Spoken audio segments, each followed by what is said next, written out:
Hey guys, welcome back to a long range video.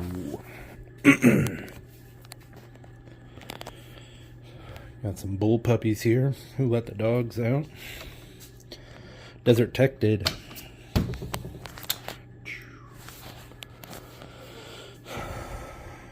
This one, 338 Lapua, Desert Tech SRS A1, I believe, A1. Yeah, I think it's an A1. Might be an A2. I'm not sure. Either way. Bam. HTI. Biggin. Hard target intervention, something like that. 50 cal, 50 BMG, some Night Force optics. Both are very similar, actually. This is a 7-35 ATAC R or attacker.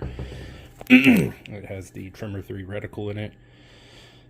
Spur mount. It's the 44.6 MOA mount. This is the newest scope. This is also a ATAC R 7-35 first focal plane, but this has the Mil XT reticle. And it also has the 44 point whatever MOA added into it as well. You can kind of see this guy doesn't have caps on. This guy does. For whatever reason, the caps on that guy didn't work out. They were very cheap, and I think they broke, so that sucks. These are newer, and they seem to work just fine. So, yeah, whatever. Both spur mounts if you don't recognize them.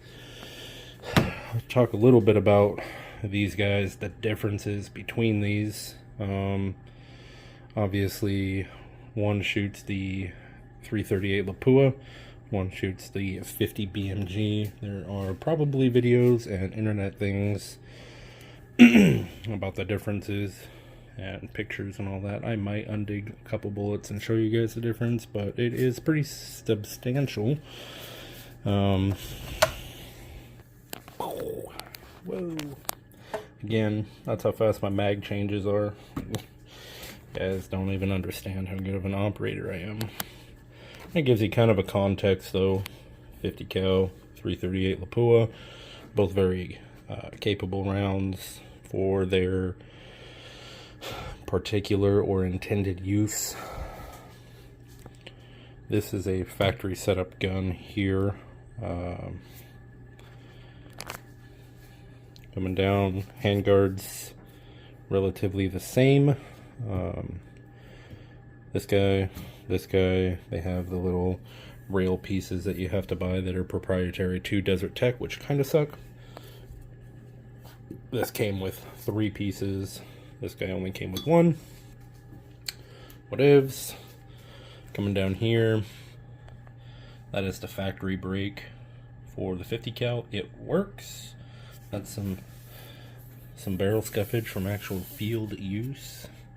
This is an Area 419 brake. The factory brake is only like a 2-port, and it sucks. This guy kicked harder. It felt harder than the 50 cal. Now this thing shoots like my SCAR 7 or my SCAR 20. So substantial improvement going from the Desert Tech brake to the Area 419. Both have built-in monopods. Get these guys out of here. Try and put this guy. Oh, that's not the right one. Man, it was a joke. Both have the built-in monopods. Fine adjustment. And if I can do it, gross adjustment. They are auto deploying. You have to pull this thing back down, put it down, and then you can twist the knob. Same thing for this guy. You can twist it or auto deploy it, which I only have one hand, so I can't do it. Mag release here. Mag release here. Which one's better? I think this one, I like a little better, just for the fact that, and these mags don't stick down super far. But when you're sitting, imagine trying to, if this is the ground here, you gotta reach in underneath and hit this button, whereas this is off to the side, and the magazine can just kind of fall out. With a push of a button, it is recessed, which is kind of nice. This has a, I believe it's a, yeah, it is a QD cup for a sling.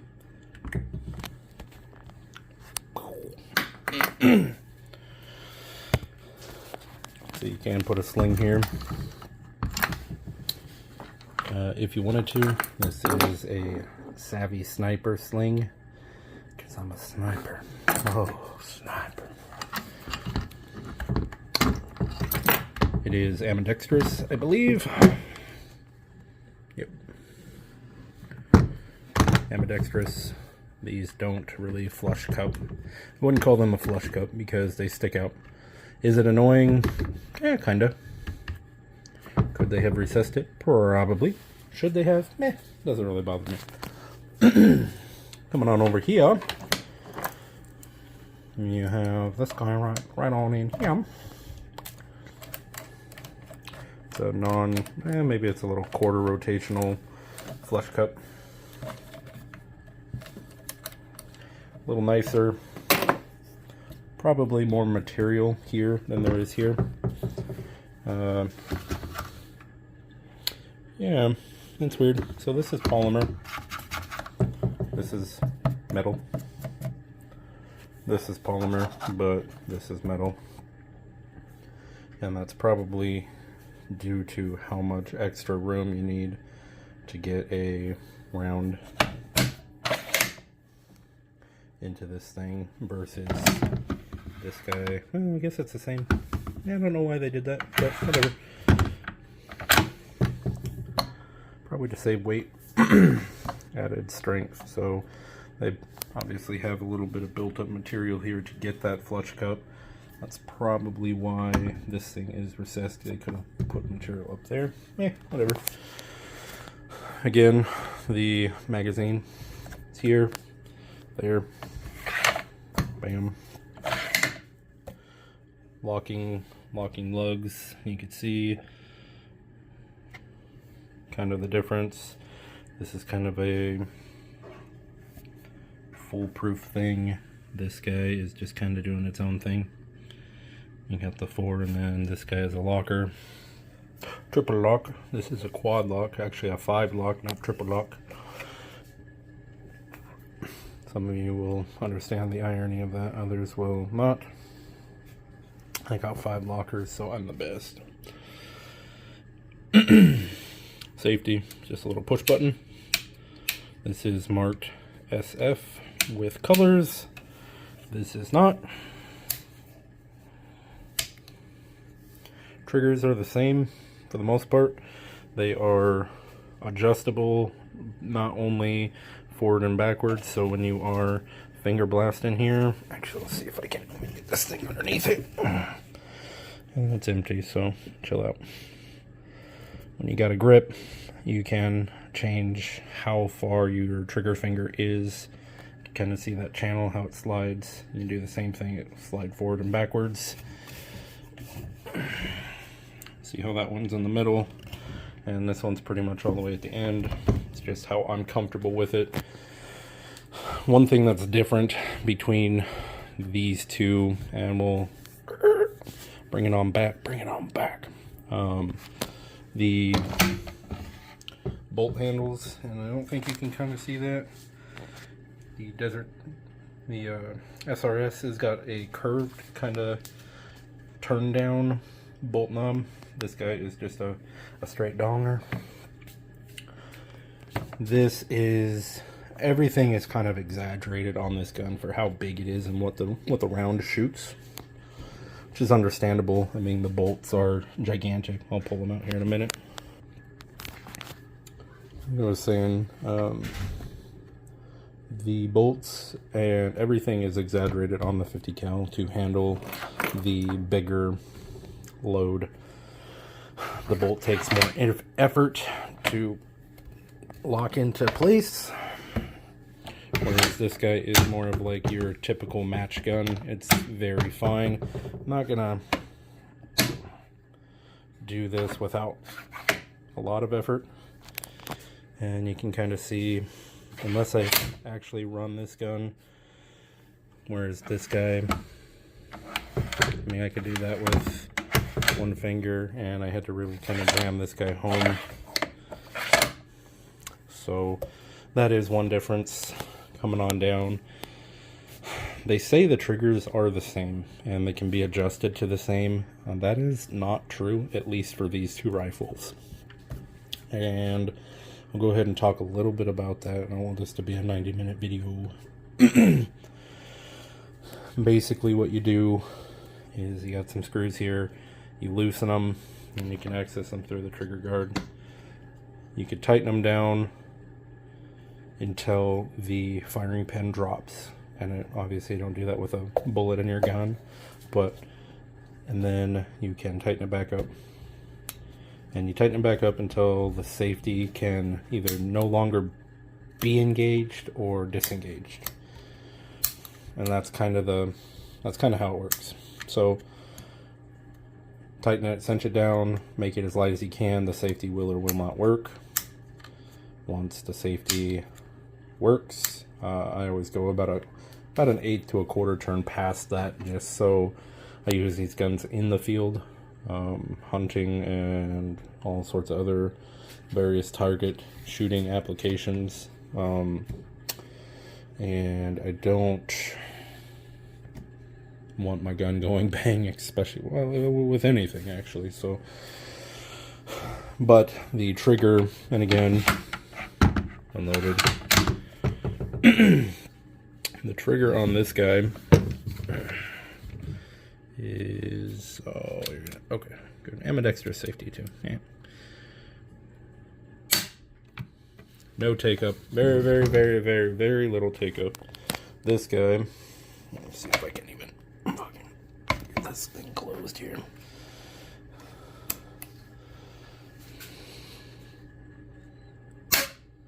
You saw how kind of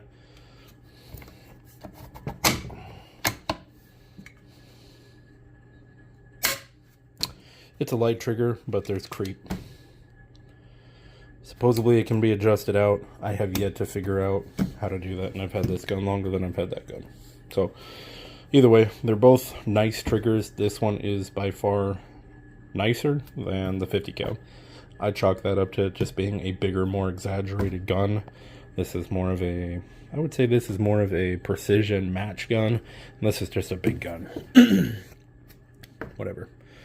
Coming on over to the handguards, they're very similar. These are proprietary, so, and I haven't tried. Potentially, I could take my HTI piece and put it over here. I'm pretty sure I could. Built-in flush cup. No built-in flush. Yeah, it's right here, I guess. So it's got a built-in flush cup, whatever. The handguards are pretty close to the same, proprietary. You cannot take, I don't believe you can take a side piece. I might be getting that confused with my JP. I'm pretty sure I am. But you can't, I'm not sure if you can take a bottom piece and put it on the side. I don't think you can. It's either that or the JP. And I know the JP you can't, so maybe you can. But either way, side piece, top piece, or bottom piece, side piece. This is all one piece machined in. Same thing with this, all one piece machined in. Coming on over to the barrel.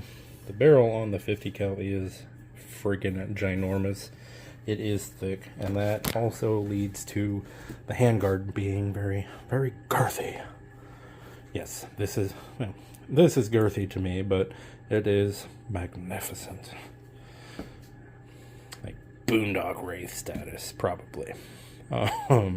Shout out. This is a little bit more reasonable. I would say this is a slim AR-15 handguard.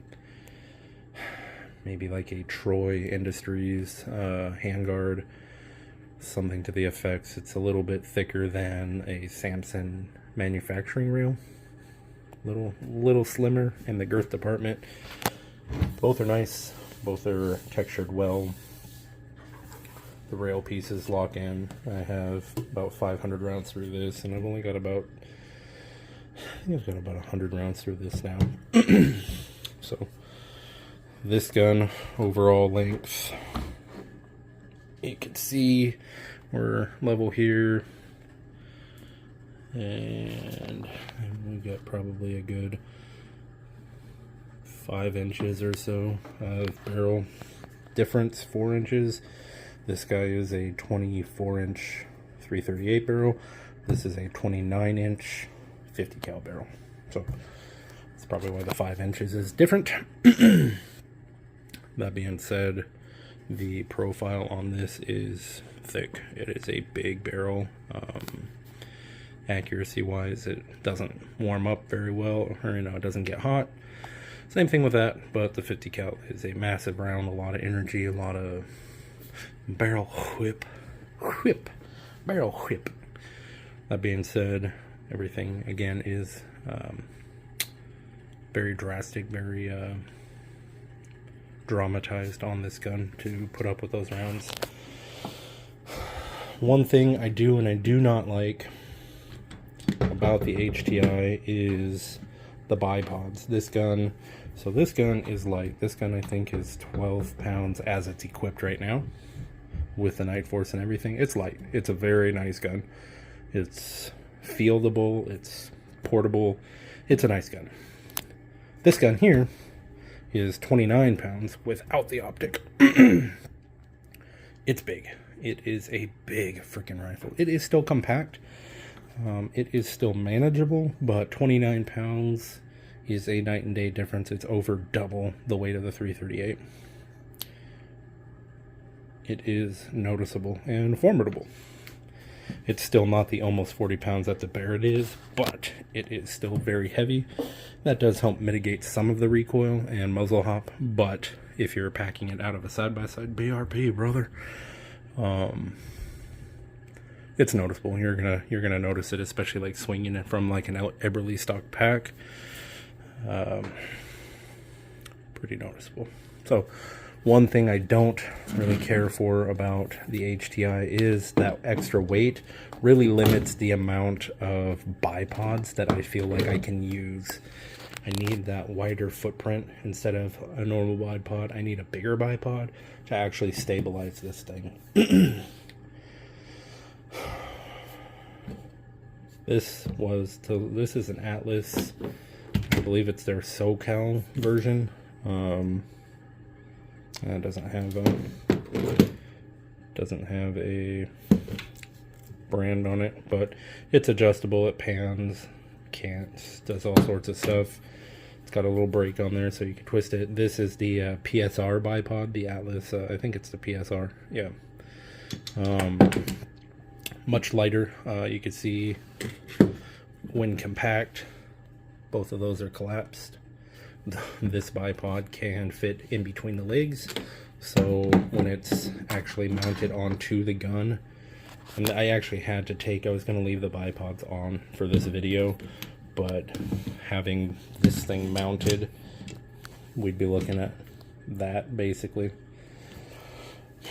So that's one down thing, and I know there's a couple other bipods that come out on the market. I'm just going with the Atlas because that's what I have, and yeah. So you need a wide bipod to really justify shooting a rifle like this from a bipod. You can use pretty much any bipod you want on that, any kind of Harris, any kind of Atlas. I will say that this bipod on this gun is completely silly and pointless. It offers no benefit. This one is more than fine. This guy needs this bipod. I tried this and the gun chipped over, so it's not very reassuring, so to speak. And I'm gonna try, I'm not sure how I'm gonna do this, so we're on the other side now. You can see the barrel is pointing the other way. This is the other side. Pretty similar as far as the spacing is concerned. Both have a little hand holder, so you can transport it. Both have ambi safeties, which is nice. You saw me doing that. This guy here has an ambidextrous mag release. Remember, on the other side this had the flat push button. This is just a button, but it is recessed. I don't think you guys take you on a weird ride here. It is pretty much recessed, so it's not recessed here, but it's recessed there, so yeah, whatever.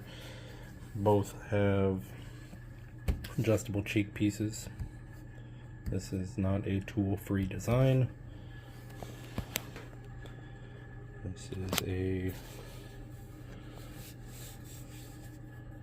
This is not a tool-free design either.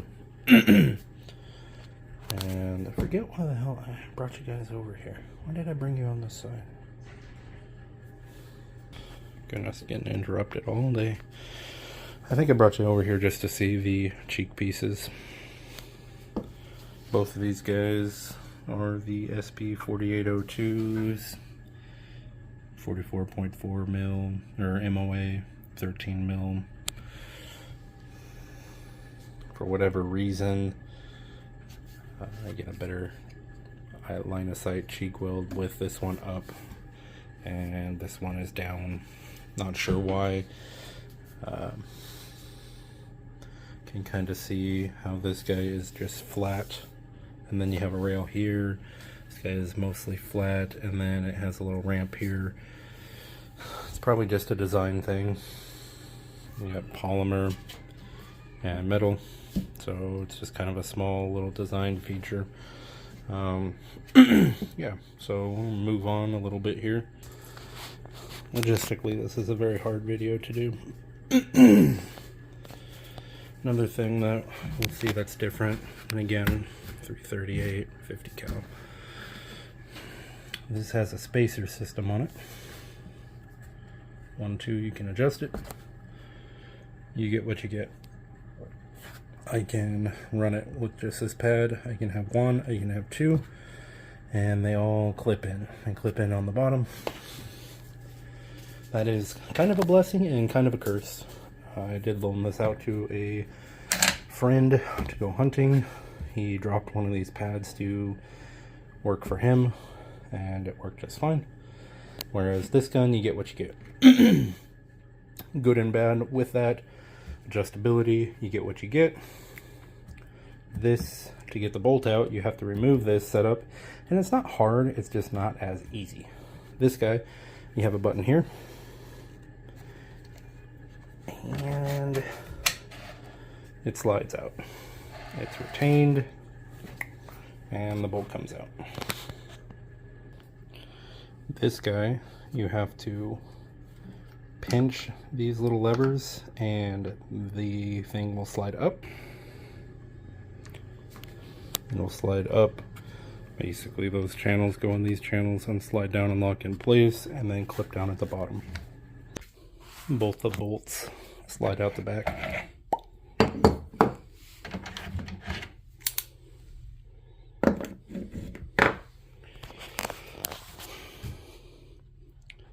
And you can just kind of see the sheer size difference, kind of what I'm talking about. Let's see if I can do this without. Very similar shape, but just bigger. And again, they're kind of weird. Apparently my working. Charging handle is coming loose on this. That's cool.